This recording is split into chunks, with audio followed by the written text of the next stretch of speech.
17 now. This is where things go horribly wrong, and yeah, I end up spinning out, and that is my race finished. That's the first race finished. And I want to show you a little something here. Usually when coming into this corner at the end of sector 1, I go in standard fuel mix and high ERS. But as you can see, I'd actually put it on high fuel mix. And I think that's actually what led for me spinning out. So yeah, you know, as much as it sucks, that's my first race finished. So yeah, I'm pretty much going to leave. Oh my god, I've done it again.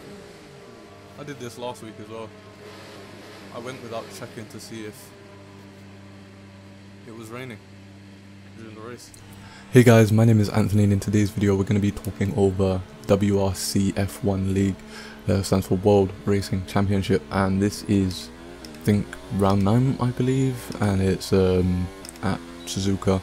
And as you've seen in the clip previously, my very first league race I had ever done back in January was at Suzuka, and I crashed out at lap 17, so this was the very first time that I was actually racing at Suzuka since then. So I've improved a lot since then, and I really wanted to showcase that. So as we come out for our first lap now, I think that was a 28.9, which was pretty bad, and to be honest, my second lap was actually my best lap of the entire session. So what I'm going to do is I'm going to quickly leave you guys here and show you what my best lap at Suzuka looked like in this session. So I'll see you guys once I've finished the lap.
So yeah, we come home with a 28.4 I believe, and as you see in the racing point, ended up sliding out there. And as we come for our last lap now, basically what ended up happening was, I think it was it was the left-hander right here where I actually ended up crashing. I ended up just going a little bit wide and pretty much lost all momentum there, and I think I was like 2/10 up as well. I was pretty slow in the end, but you know, that's just how it is when it comes to this league. But here's the race strategy. I decided to do a medium to soft since I was outside of the top 10. So you can see there's a few people starting around me in soft tyres, and a few people who are starting on the medium tyres as well. So really and truly, the plan was to basically just stick at the front of the medium runners, just try to be one of the front medium runners there as the McLaren actually gets spun out. I'm not sure who that was, but that's pretty much his race over in a sense. You know, obviously you can't win a race in the first turn, but you can lose it. But as I was saying, pretty much at this point, just wanted to stick with the front medium tyre runners as best as I can. And I think right now I actually am the leading medium tyre runner here, so you know, that's pretty good in that regard. Sticking with some of the soft tyre runners as well, which will obviously benefit me as time goes on, because obviously the softs are going to go off a lot quicker than the mediums here. And one thing I wanted to say, on my first league race, on my first lap there, I actually ended up going into neutral. So you can see I've improved because I didn't actually go into the neutral gear there. But coming into lap 2 now, pretty much just standard stuff really. I wanted to pass. I wanted to try and get past these guys because they were a little bit too slow. I don't know if it's just they were using the worn softs and they were sliding a little bit. But they were sort of battling, and I really wanted to get past them, but I just couldn't find a way. I'm not the type of person who will usually go for aggressive dives. As you can see, the Renault almost spinning out here, and he cut across me there. I was hoping he wouldn't do that because I wanted to sort of just go down his inside, pretty much like what the Toro Rosso did to me. But because he went on my left there, I sort of had to try and maneuver so I didn't crash into him and damage my wing basically. As you can see, the start of the third lap now, we've got a yellow flag, something happened behind us, and we have a VSC. So at this point now I was thinking, great, it's going to be one of those races where we're just going to be constantly getting safety cars. In this league, I want to highlight, I say this in my live streams all the time, this is not a serious league, it's just a bunch of mates where we just try and have fun on Thursdays, which I will be live streaming these on Thursdays whenever they go on. So if you want to see those, you can just hit the subscribe button. But yeah, it's not a serious thing, so a lot of people do tend to be a little bit more aggressive, some people a little bit more dirty, and that can cause for more safety cars. So I really thought it was going to be one of those races where I'm going to have to constantly change tyres because we're going to constantly get safety cars, as we have a little bit of a moment there. But I don't think it was the case. I don't think we got that many safety cars, if at all, after that first VSC really. So you know, I'm happy about that. But we're at lap 7 now, and at this point I think ERO Ben is now the leading medium tyre runner. He ended up passing me. He was pretty quick in this race, and really and truly I just tried to stick with him as best as I can. Just stick with the plan, let's try and stick with the front medium runners, and then hopefully when I pit for the softs later on, we can then sort of think about the passing people. As the Renault actually ends up spinning out, I think he hit the bump a bit too hard and he spun out into the pit lane, which I'm happy to hear that that bump is no longer in F1 2020, so we don't have to worry about that. And you can see here I'm letting Jakey B pass. He was pretty much one of the leading racers there. As you can see, we're just going through lap to lap right now. He was one of the lead racers, so I didn't really want to lose time by trying to battle with him because we were in two completely different races here. So yeah, I think I say something PB here. on 15 lap old tyres.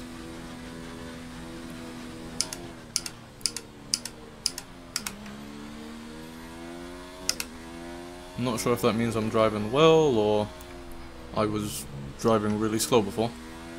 So yeah, as you can see, I'm not sure if I was driving slow at the beginning or if I was just driving well overall.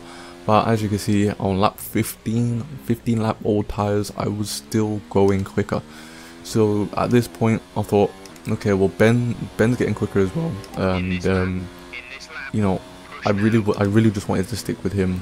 But he ended up pitting at the end of lap 16, and I wanted to sort of show this lap because, as you've seen in the clip below, at the beginning of this video, I crashed at this part on lap 17 in my first league race. So I said in the stream, I really wanted to take this first sector a little bit more cautiously so I didn't crash at lap 17 and start a little cursed thing where I'm always crashing at lap 17.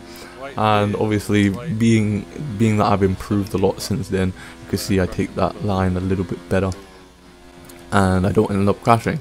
But you may notice that a lot of the reference points along the track have been destroyed, which was a little annoying for me. But at the same time, you know, at least it gives me the opportunity to sort of learn more impromptu reference points just in case that these things do happen in the future. So we ended up pitting at the end of lap 17 now, and you will be able to see the undercut that Ben got. I mean, he was pretty far away from me when we when he pitted, sorry, but you could just see the undercut that he gets on me. It's a pretty big one around here, so I'm going to have to remember that for the next time I race on Japan. You can get a pretty big undercut. But yeah, I thought we was actually going to come out outside of the points, but we actually came out in 8th place, so starting in 12th and we're already in 8th. At this point, I thought, well, yeah, we could actually challenge for the front of the midfield. This is actually going to be something that we could do if we could pick up the pace on the softs, which at this point I was going for a fastest lap here, so I'll sort of talk over that in a second. If we can sort of catch up to the guys in front on these softs, then we could challenge for you know, the front of a midfield position here, which wasn't what I was expecting. But coming into the first corner, you want to start turning in at that grey patch and then brake at the middle of the curb, and then shift down to third if you want to get that extra rotation that everyone's talking about. Through the first sector, you pretty much just want to stay in 5th gear until this right-hander. You want to shift down to 4th and then short shift back up to 5th.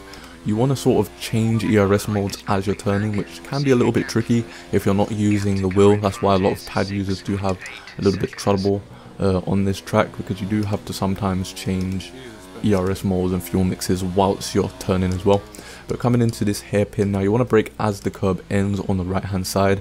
You want to sort of turn in a little bit early so you can basically ride the camber of the track, which will help you turn in a little bit better.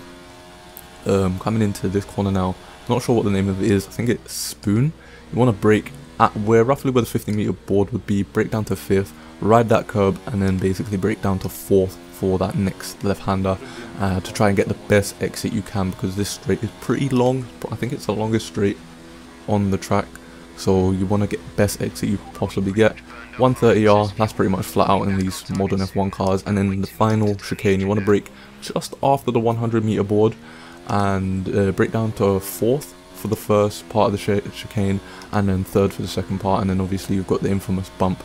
You don't really want to be full throttle when you hit that most of the time, or else you could spin out essentially. So yeah, at this point now I think we've got a 30.8. we didn't get the fastest lap. I think the fastest lap at this point was a 29, so you know, we were second off pace. I think the fastest lap was the guy behind me, so you know, that was a little bit concerning. But you can see there's a yellow flag there, and basically a bunch of the top 6-7 drivers were having a little battle, and they ended up crashing into each other. As you can see, at first I thought it was the guy in front of me in the Mercedes, but it turns out it was actually both Mercedes, because Hamilton there actually ends up crashing. I think this corner is called Spoon. He ends up crashing out there, and I wasn't expecting a safety car because he didn't retire on the racing line. But you never know when it comes to this game, because ever since the patch that sort of bumped up the safety car thing, you know, safety cars have been coming out left, right and centre. But as we're coming up to the pit straight now, you can see that the other Mercedes ends up pitting, so they both ended up getting damage from that, which gives us 2 free positions. So at this point in time, we're in P6 with just 5 laps to go, and at this point I was pretty happy. I was pretty happy with the performance. It was pretty much exactly like the Italian Grand Prix, where I started, I think, outside of the points and managed to claw my way up. And as you can see, Jakey B now, who was actually one of the front runners for this race, he was one of the quickest guys on the grid. Something happened to him and he ended up having to pit, so that was pretty much his chances of being within the top 5 pretty much finished at that point, because now I have a whole pit stop on him, so can't really gain that much time in just a few laps. So coming up to the final lap now, you can see that Pinecone, he just ran away with it, and in terms of this championship, he's actually now the champion after winning this race. So you know, he was the quickest guy on the grid from the beginning, so you know, it was pretty much well deserved for him. As we are sort of going through Spoon now, if this corner is not called Spoon, let me know in the comment section below. But you can see the Ferrari, he was one of the bank markers. He was having a tough time with this race. I did see a message from him in the group chat that we're in. He was having a really tough time with this one, so yeah, you can see that by the fact that he was pretty much a back marker for the whole race. But we come home now from the final chicane. We're in 5th place, and as we cross the line, let's see what position we're going to get. We get 4th place on track. However, it turns out that Euro on Matt got a 5-second penalty that wasn't really fair. So yeah, pretty much he ended up getting 4th place back, and we finished in P5 as a finalized result. So that's pretty much going to be it for this video. If you liked this video, then hit the like button, subscribe to the channel. If you want to see more league races, if you want to see more challenges and live streams where I actually showcase these league races, then you're going to want to stick around for those. And I'll see you guys in my next video, which should hopefully be a new challenge video that I'm pretty excited to show you guys. So yeah, I'll see you guys later.